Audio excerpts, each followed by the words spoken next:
নমস্কার সবাইকে। আজকে আমি সুপার ক্লে দিয়ে এই লিটল কৃষ্ণটা বানাবো। এই পুচকে লিটল কৃষ্ণটা কিভাবে বানালাম এই সুপার ক্লে দিয়ে সেটাই আজকে আমি তোমাদের সাথে শেয়ার করব। তাহলে চলো চটপট দেখে নেওয়া যাক। তোমরা মনে হয় দেখে নিয়েছো আমার লিটল কৃষ্ণাকে নিয়ে আমি অনেকগুলো রিলস আপলোড করে ফেলেছি।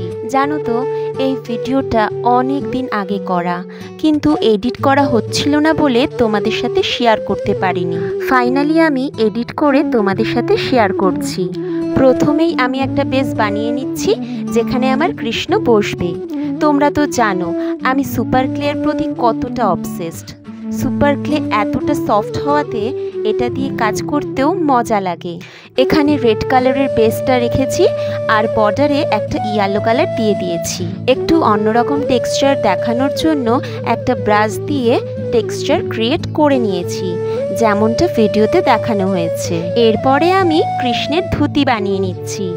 ভিডিওতে যেভাবে দেখাচ্ছি তোমরা যদি সেভাবে বানাও তাহলে তোমাদের কাজটা করতে অনেক সহজ হবে। আজকে আমি তোমাদের সাথে একটা কথা শেয়ার করি, চলো। জানো তো আমার নিয়ম মেনে কাজ করতে একটুও ভালো লাগে না। ধরো স্টেপ বাই স্টেপ করতে হবে, নাইলে ভালো হবে না।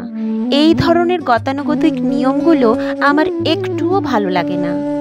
আমার স্বাচ্ছন্দ্যে কোনো নিয়ম না মেনেই কাজ করতেই বরাবর ভালো লাগে। আর আমার ম্যামও তাই বলে, শিল্প কখনো বাধা ধরা নিয়মে হয় না, খোলা মনে করতে হয়।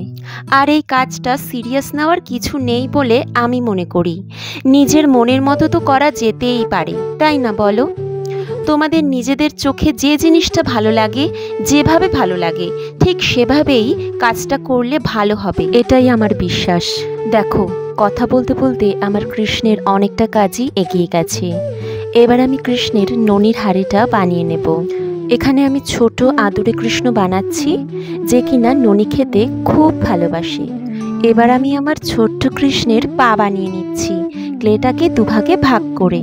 পাটাকে লাগিয়ে নেওয়ার পর ধুতি আর পায়ের মাঝখানে যে গ্যাপ ছিল সেটাকে অরেঞ্জ কালারের ক্লে দিয়ে ডিজাইন করে দিয়েছি। দেখো কি কিউট লাগছে না, ছোট্ট ছোট্ট হাত পা। আচ্ছা এবারে আমি কৃষ্ণের হাত বানাবো।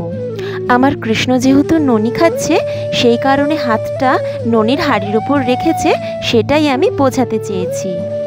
তারপর আমার কৃষ্ণকে একটু গয়নাগাটি পরিয়ে দিয়েছি। কেমন লাগছে বলো তো?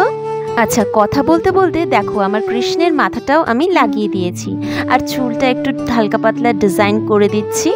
আমরা সবাই তো জানি যে কৃষ্ণের চুলগুলো কোঁকড়ানো হয়, আর আমার তো কোঁকড়ানো চুল খুব ভালো লাগে।